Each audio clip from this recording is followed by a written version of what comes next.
आज हम स्टार्ट करने जा रहे हैं क्लास 12th केमिस्ट्री में 4th यूनिट को, जिसका नाम है केमिकल काइनेटिक्स, यानी कि रासायनिक बलगतिकी।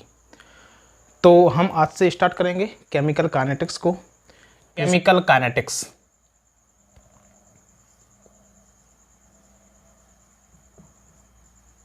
केमिकल काइनेटिक्स यानी कि रासायनिक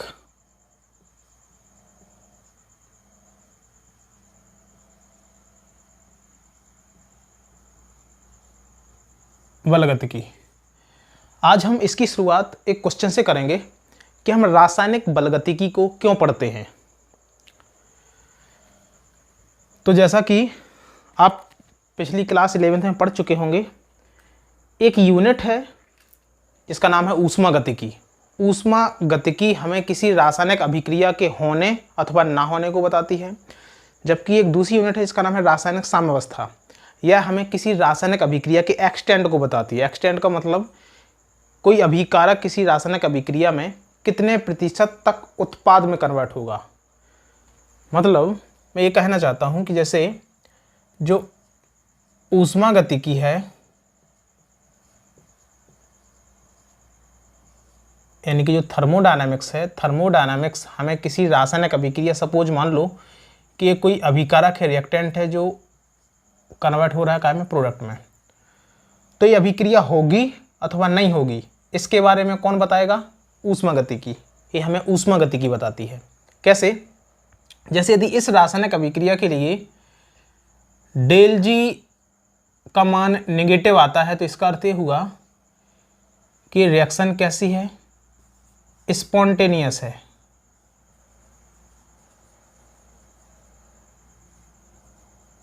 रासायनिक अभिक्रिया स्वतः हो रही है, अभिकारक उत्पाद में कन्वर्ट हो रहा है, जो कि कैसी हो रही? स्वतः हो रही है। मतलब ये रासायनिक अभिक्रिया हो रही है। जबकि यदि डेल जी बराबर पॉजिटिव आता है, तो इसका अर्थ ये होगा कि ये जो रासायनिक अभिक्रिया है ये अग्र दिशा में नहीं हो रही है। मतलब इसकी जो रिएक्टेंट है, रिएक्टेंट प्रोडक्ट में चेंज नहीं हो रहा है।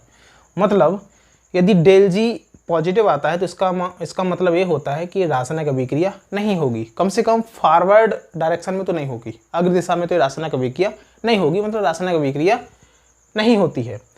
डेल जी नेगेटिव बताता है कि रासायनिक अभिक्रिया स्वतः हो रही है, जबकि डेल जी पॉजिटिव बताता है कि रासायनिक अभिक्रिया नहीं होगी। मतलब ऊष्मागतिकी हमें रासायनिक अभिक्रिया के होने अथवा ना होने को बताती है।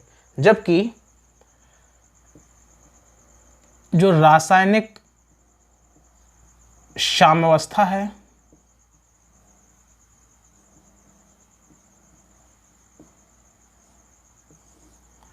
रासायनिक साम्यावस्था हमें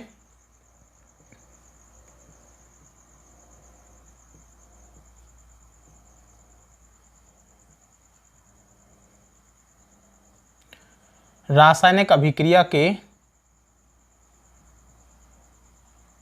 एक्सटेंट को बताता है। मतलब कोई रासायनिक अभिक्रिया में अभिकारक कितने प्रतिशत तक उत्पाद में कन्वर्ट होगा, ये कौन बताएगा? रासायनिक साम्यावस्था। क्यों? क्योंकि जो रासायनिक साम्यावस्था स्थिरांक होता है, मतलब उत्पाद की सांद्रता, मतलब प्रोडक्ट की सांद्रता और अभिकारक की सांद्रता के अनुपात को क्या कहते हैं हम? रासायनिक साम्यावस्था स्थिरांक। इसका मतलब ये हुआ कि यदि रिएक्टेंट की सांद्रता घटेगी तो प्रोडक्ट की सांद्रता बढ़ेगी, जिसके कारण रासायनिक साम्यावस्था का मान भी बढ़ेगा। मतलब यदि किसी रासायनिक अभिक्रिया में रासायनिक साम्यावस्था का मान बढ़ रहा है, इसका मतलब ये हुआ कि अभिकारक ज़्यादा से ज़्यादा उत्पाद में कन्वर्ट हो रहा है। मतलब ये रासायनिक अभिक्रिया के एक्सटेंट को बता रहा है। तो ऊष्मागतिकी हमें किसी रासायनिक अभिक्रिया के होने और ना होने को बताती है, जबकि रासायनिक साम्यावस्था किसी रासायनिक अभिक्रिया के एक्सटेंट को बताती है। तो जो रासायनिक बलगतिकी होती है, ये क्या करती है? मतलब कोई अभिकारक उत्पाद में बदलेगा, मतलब रासायनिक अभिक्रिया होगी, इसकी जानकारी हमें ऊष्मागतिकी देगी। और कोई अभिकारक उत्पाद में कन्वर्ट होगा, कितने प्रतिशत तक होगा, इसकी जानकारी हमें रासायनिक सावस्था देगी। किसी रासायनिक अभिक्रिया में कोई रासायनिक अभिकारक उत्पाद में कन्वर्ट हो रहा है तो कितने समय में कन्वर्ट हो रहा है, मतलब किसी रासायनिक अभिक्रिया के होने में कितना समय लगेगा, किसी रासायनिक अभिक्रिया का रेट क्या होगा, इसके बारे में हमें जानकारी कौन देगा? केमिकल काइनेटिक्स, रासायनिक बलगतिकी। मतलब रासायनिक बलगतिकी किसी रासायनिक अभिक्रिया के रेट को बताती है। रासायनिक बलगतिकी जो होती है ये क्या करती है? हमें किसी रासायनिक अभिक्रिया के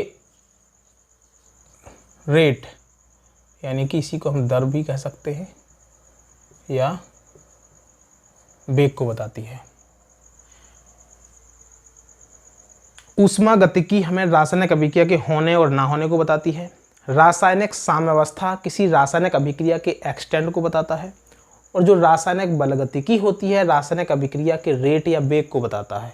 इसलिए हम रासायनिक बलगतिकी का अध्ययन करते हैं। किसके लिए अध्ययन करते हैं?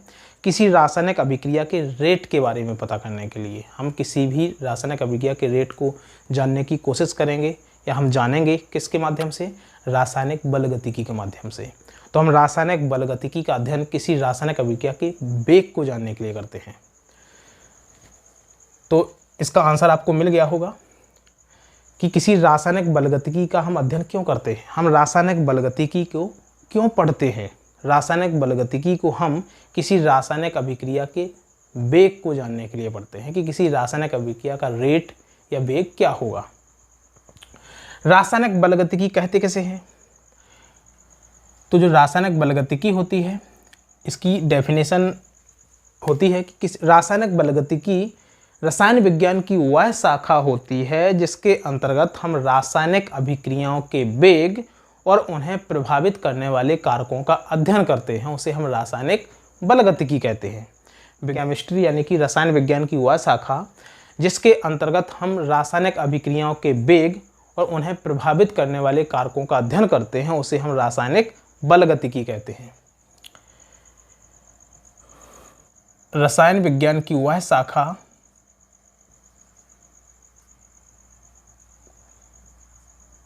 रसायन विज्ञान की वह शाखा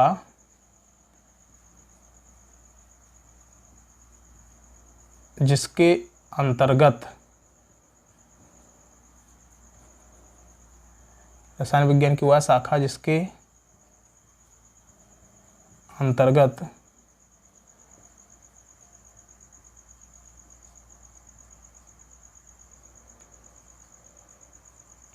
रासायनिक अभिक्रियाओं के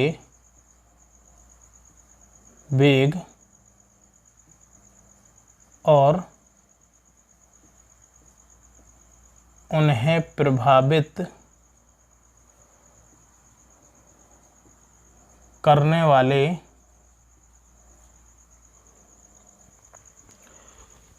और उन्हें प्रभावित करने वाले कारकों का अध्ययन करते हैं, उसे हम रासायनिक बलगतिकी कहते हैं।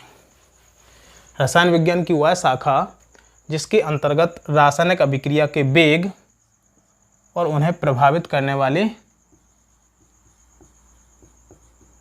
कारकों का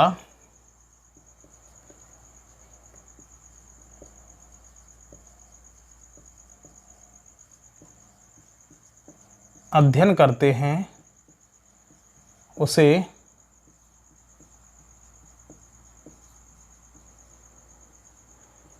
रासायनिक बलगतिकी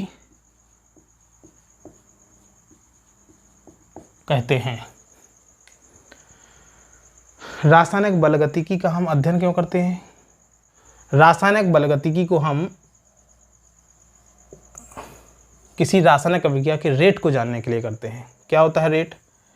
रेट इक्वल अभिकारक या उत्पाद की सांद्रता में परिवर्तन अपॉन समय अंतराल, डेल्टी। Unit time. इसे क्या बोलते हैं हम? रासायनिक अभिक्रिया की दर, रेट ऑफ रिएक्शन।